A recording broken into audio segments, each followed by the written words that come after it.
Hey, I'm Mike, a 34-year-old soon-to-be father. Before we dive into today's story, please take a moment to like and subscribe for more tales from our life. Alright, let's get started. Tonight was supposed to be a fun one, our monthly family game night. Emma and I have been hosting these ever since we moved into our new place.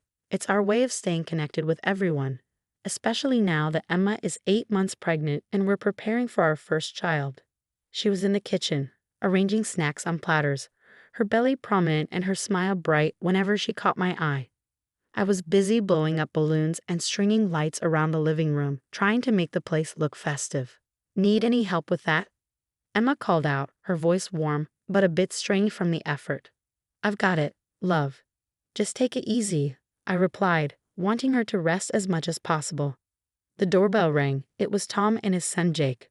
Tom, my older brother, was always the reliable one. Tonight, he carried a couple of pizzas and wore a gentle grin. Jake, on the other hand, trailed behind him, a soccer ball under his arm and already looking for trouble. At 15, Jake had grown tall and lanky, a stark contrast to his father's stocky build. His rebellious shriek was no secret in our family, and while Tom always had excuses for him, the rest of us were running out of patience. Mike, Emma, how are you two holding up? Tom greeted us, setting the pizzas on the table. We're good, Tom. Excited for the baby, Emma answered, coming over to hug them both. Jake mumbled a hello, his eyes darting around, probably plotting where he could kick his soccer ball. Jake, remember what we talked about, no soccer ball in the house? Tom reminded him, but Jake just shrugged, a smirk playing on his lips. As the evening wore on, the living room buzzed with laughter and playful competition. We were in the middle of a charades game, and Aunt Lisa was up, flailing her arms around trying to act out her movie title. Everyone was throwing out guesses, the atmosphere light and cheerful, a stark contrast to the tension simmering just below the surface. Is it Jaws? Emma called out, laughing as Lisa exaggerated a shark's bite. No, oh, come on, it's easy, Lisa exclaimed, her movements growing even more animated. In the corner of the room, Jake was growing visibly bored with the games that didn't involve him directly. He had his soccer ball at his feet again, tapping it lightly, watching the rest of us with a disinterested expression. Every now and then he'd roll the ball a little too forcefully, sending it bumping against the furniture. Jake, why don't you join us? It's your turn next, I suggested, hoping to divert his attention from the ball. Nah, this is boring. I'm good here, he muttered, his gaze fixed on the ball. Despite the fun, Jake's disinterest and the constant thump of his soccer ball began to grate on everyone's nerves. His mom, my sister-in-law Karen, shot him a warning look. Jake, maybe put the ball away for tonight, huh? Join in the games, Karen tried to persuade him, her tone a mix of pleading and frustration. Just a few more minutes, Jake replied, barely glancing up. As the game of charades wrapped up, Jake started showing off, doing more daring soccer tricks. He juggled the ball with his knees, then flicked it up over his head, catching it on his neck and rolling it down his back. It was impressive, sure, but completely out of place. The ball narrowly missed a photo frame on a side table, causing Emma to flinch. Jake, seriously, stop. It's not safe. I warned again, my patience wearing thin. Just relax, Uncle Mike. I'm in control, he retorted, his tone defiant. The tension escalated as Jake continued, each trick seeming to push the boundaries further. He seemed to thrive on the attention, even if it was disapproving.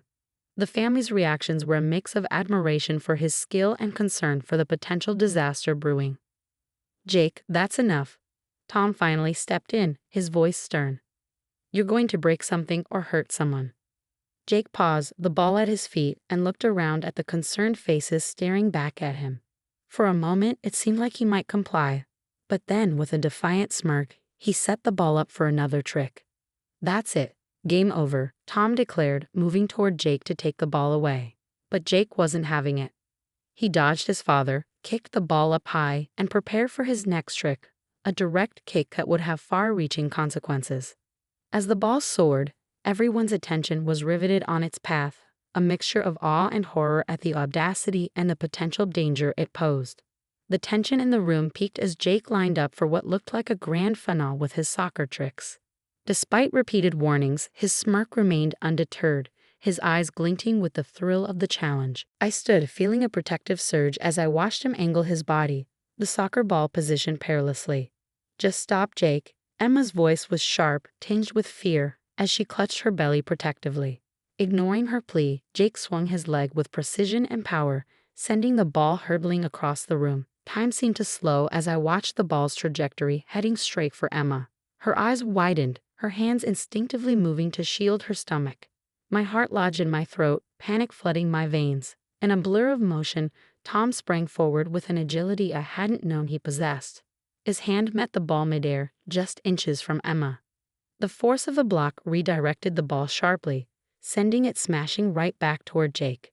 The ball struck him squarely in the face, a sickening thud echoing through the now stunned room.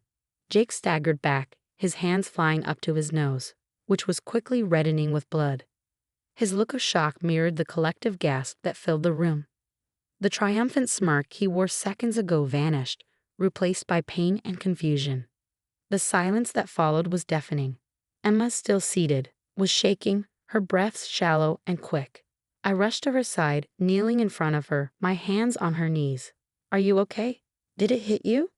My voice was frantic, searching her for any sign of distress. I think I'm okay," Emma stammered, her hands still over her belly, her eyes meeting mine with tearful relief. Tom was at Jake's side in an instant, assessing his son's injury, while shooting apologetic looks our way. "I'm so sorry, everyone. This is unacceptable." Tom's voice broke with a mix of anger and disappointment. "I'm okay, Dad. It just hurts," Jake mumbled through his hands, his voice muffled by the swelling. Aunt Lisa and Karen rushed over with ice and a first aid kit, tending to Jake's bleeding nose. The concern for Emma and the shock over the incident melded into a palpable tension that filled the space with unease. Tom, now holding a cold compress to Jake's nose, looked up, his expression grave. "This isn't over. We're going to talk about this at home. Seriously talk," he stated, his gaze stern on Jake, who nodded, wincing. The remainder of what was supposed to be a joyous family gathering shifted dramatically. Conversations were hushed, the laughter gone, replaced by worried whispers and shaken heads. The games were forgotten, everyone's focus now on ensuring Emma was truly unharmed and reflecting on the recklessness that could have marred more than just the evening. As the family eventually started to disperse, the gravity of what could have been a disastrous outcome weighed heavily on us all. Tom helped Jake to their car, promising to keep us updated on his condition and to ensure this kind of behavior was never repeated. Sitting back down beside Emma, who was now quietly sobbing from the shock and residual fear, I wrapped an arm around her. The night was a stark reminder of how quickly joy could turn to potential tragedy, all from a moment's recklessness. The incident, though averted thanks to Tom's quick thinking, was a wake-up call for us all, especially for Jake. The days following the game night incident were filled with reflection and serious conversations. Tom grounded Jake, and the seriousness of his actions was laid bare in a family meeting that included just the three of them. Tom later filled me in over the phone, wanting to be transparent about how they were addressing what had happened. We sat down, just me, Jake, and Karen, and really laid everything out. Respect, consequences, the whole 9 yards, Tom recounted. Jake had been quiet at first, the weight of the situation settling on his shoulders as his parents spoke. It wasn't just about a soccer ball or a moment of recklessness. It was about understanding the potential consequences that could have been tragic. I didn't think," Jake had finally said, his voice small. "I didn't realize what could have happened to Emma and the baby." His apology came during our next family gathering, which was quieter and more subdued than usual. Jake stood before us, his eyes not quite meeting ours at first. "I'm really sorry for what I did. I wasn't thinking about the risks, and I could have hurt someone very badly. I promise it won't happen again." The sincerity in his voice was palpable, and it was a start. Emma nodded, accepting his apology, her hand subconsciously resting on her belly. It was clear that Jake was beginning to understand the gravity of his actions, and with Tom's guidance, there was hope for real change. Our family, though shaken, found a way to come together in the aftermath. The incident, frightening as it was, peeled back layers of superficial interactions to reveal the core of what made us a family, our ability to support, forgive, and grow together. We're all here for each other, and that's what counts. Aunt Lisa said during dinner, her voice warm and inclusive. It was a sentiment echoed by everyone around the table, a shared commitment to nurture and look out for one another, especially with a new member on the way. As we awaited the arrival of our baby, the sense of unity was stronger than ever. Emma and I often talked about how we wanted to raise our child in an environment of love and understanding, using what had happened with Jake as a lesson in empathy and responsibility. The final weeks before the baby's arrival were filled with preparations and anticipation. Our home, once the scene of a near disaster, now buzzed with positive energy and the promise of new beginnings. Emma decorated the nursery, and I put together the crib, each stroke of the paintbrush and turn of the screwdriver solidifying our readiness to welcome our child into the world. Looking back on that night, it was a stark reminder of how quickly things could change, but also of how deep our family's roots ran. We had been tested, surely, but in the end, we emerged closer and more connected than before. As I wrap up this story, with the nursery ready and the house quiet, I think about the future, about the lessons we'll pass on to our child. The importance of thinking before acting, of respecting others, and of the strength of family bonds. These aren't just lessons for Jake, they're for all of us, a reminder of what truly matters in life.